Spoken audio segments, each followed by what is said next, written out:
একঘেয়ে ডিমের কারি বা ডিমের ঝোল বা ডিম কষা না খেয়ে এইরকমভাবে এগ ভুনা বা এগ সুখা বা ডিম ভুনা বা ডিম সুখা কিন্তু অবশ্যই বানাতে পারেন। আজকে আমি ডিম সুখা বা ডিম ভুনা বানাবার জন্য নিয়েছি এখানে বেশ কয়েকটি সেদ্ধ হাঁসের ডিম। আপনারা হাঁসের ডিমের বদলে দেশি মুরগির ডিম বা পোলট্রি ডিমেরও ব্যবহার করতে পারেন।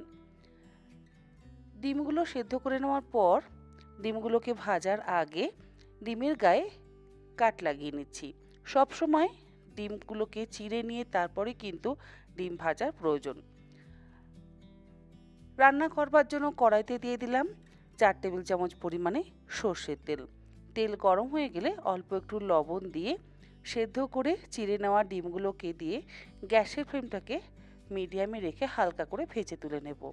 আর ডিম সেদ্ধর সময় অবশ্যই লবণ দিয়ে ডিম সেদ্ধ করবেন, তাতে ডিমের খোসা খুব সুন্দরভাবে সহজে ছাড়িয়ে নেওয়া যায়। অনেক সময় লবণের বদলে ভিনেগারও কিন্তু আপনারা ডিম সেদ্ধর সময় ব্যবহার করতে পারেন। ডিমগুলোকে ভাজবার সময় অল্প একটু কাশ্মীরি লঙ্কার গুঁড়ো ব্যবহার করছি। কাশ্মীরি লঙ্কার গুঁড়ো ব্যবহার করে যদি ডিম ভাজা হয় তাহলে ডিমের গায়ে বেশ সুন্দর একটা লাল লাল রং আসে, আর যেটা দেখতে অসম্ভব ভালো লাগে। আপনারা ইচ্ছে হলে দিতেও পারেন, ইচ্ছে না হলে নাও দিতে পারেন।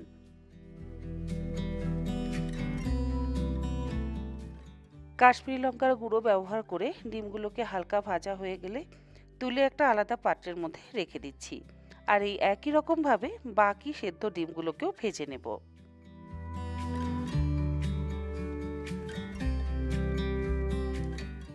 সমস্ত ডিম ভাজা হয়ে যাওয়ার পর কড়াইতে যে বাকি তেলটা রয়েছে সেই তেলে কিন্তু পুরো রান্নাটা হয়ে যাবে।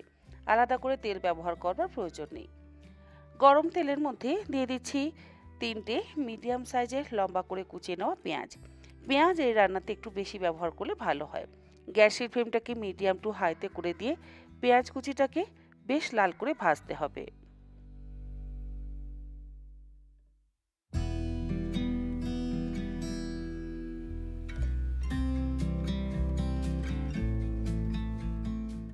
পেঁয়াজ ভাজবার সময় অল্প একটু চিনি ব্যবহার করছি। চিনি ব্যবহার করলে চিনিটা পুড়ে গিয়ে ক্যারামেলাইজড হয়ে যাবে এবং পেঁয়াজ ভাজার রঙটা বেশ লালচে হবে, যেটাতে মশলা বা যে গ্রেভিটা গায়ে লেগে থাকবে সেটা দেখতে ভালো লাগে, খেতে তো অবশ্যই ভালো লাগবে। চিনি ব্যবহার করলে যে মিষ্টি হবে তা কিন্তু একেবারে নয়। পেঁয়াজটা দেখুন বেশ লাল করে আমার ভাজা হয়ে গেল। এবারে ভেজে নেওয়া পেঁয়াজের মধ্যে দিয়ে দিচ্ছি 1 টেবিল চামচ পরিমাণে আদা রসুন বাটা। আদা রসুন বাটাটাকে দিয়ে একসাথে আবারও মিনিট 2 সময় ধরে কষিয়ে নেব। সমস্ত কিছু ভালো করে কষানো হয়ে যাওয়ার পর এর মধ্যে দিয়ে দিচ্ছি 3টে বড় সাইজে টুকরো করে কেটে নেওয়া টমেটো। টমেটো এই রান্নাতে একটু বেশি ব্যবহার করব গ্রেভির জন্য।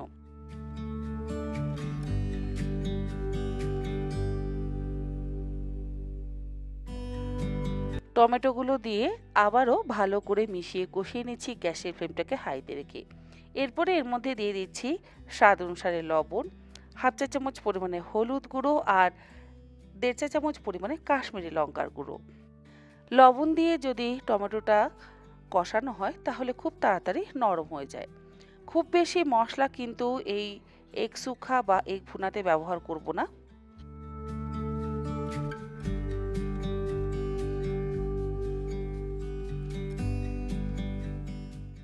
মিনিট 3 সময় ধরে মশলাটা কষিয়ে নেওয়ার পর এবারে এর মধ্যে অল্প একটু জল ব্যবহার করে ঢাকা দিয়ে গ্যাসের ফ্লেমটাকে লোতে করে দিয়ে মশলাটা আরও কিছুক্ষণ সময় ধরে কষিয়ে নিচ্ছি, যাতে টমেটোটাও সুন্দর নরম হয়ে যায়। মিনিট 3 ঢাকা দিয়ে কষিয়ে নেওয়া হয়ে গেলে ঢাকাটাকে খুলে নিলাম।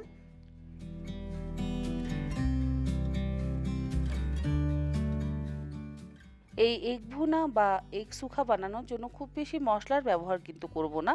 টমেটো আর পেঁয়াজের ব্যবহারটাই একটু বেশি করা হবে। টমেটোটা বেশ কিছুক্ষণ সময় ধরে ভালো করে কষানো হয়ে যাওয়ার পর এর মধ্যে দিয়ে দেব ভেজে তুলে নেওয়া ডিমগুলো। আর ডিমগুলোকে দিয়ে এবারে মশলার সাথে খুব ভালো করে মিশিয়ে একটু ভাজা ভাজা করে নেব।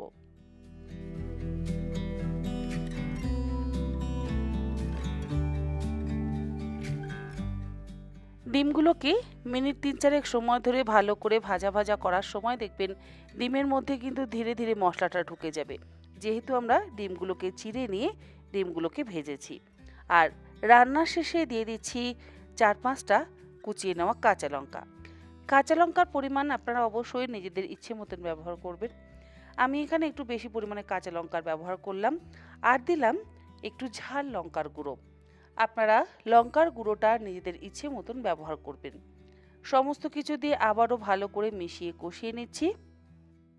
মিনিট ৩-৪ ভালো করে কষানো হয়ে গেলেই তৈরি হয়ে গেল এগ সুখা বা এগ ভুনা। রুটি পরোটার সাথে এই রকম এগ ভুনা বা এগ সুখা খেতে কিন্তু অসম্ভব ভালো লাগে। কোনো রকম ধনে জিরের গুঁড়ো বা গরম মশলার গুঁড়োর ব্যবহার করিনি। আপনারা চাইলে সামান্য পরিমাণে একটু ধনে বা জিরের গুঁড়ো ব্যবহার করতেই পারেন। যাই হোক, তৈরি হয়ে গেল অল্প মশলা দিয়ে এগ সুখা বা এগ ভুনা। এবার এটাকে আমি সার্ভ করছি। রুটি পরোটা বা ভাতের সাথেও কিন্তু খেতে অসম্ভব ভালো লাগবে। আশা করি আমার আজকের এই চটজলদি রেসিপি আপনাদের ভালো লাগলো। ভালো লাগলে আপনারা যে কোনো দিন বাড়িতে এই রেসিপিটা বানাতে পারেন। যদি কোথাও ট্রাভেল করতে চান তাহলে এইরকমভাবে এগ সুখা বা এগ ভুনা বানিয়ে নিয়ে যেতে পারেন। আজকের মতন এই পর্যন্ত। আবার হাজির হয়ে যাব অন্যদিন অন্য কোনো নতুন ধরনের রেসিপি নিয়ে। ভালো থাকবেন, সুস্থ থাকবেন। ধন্যবাদ।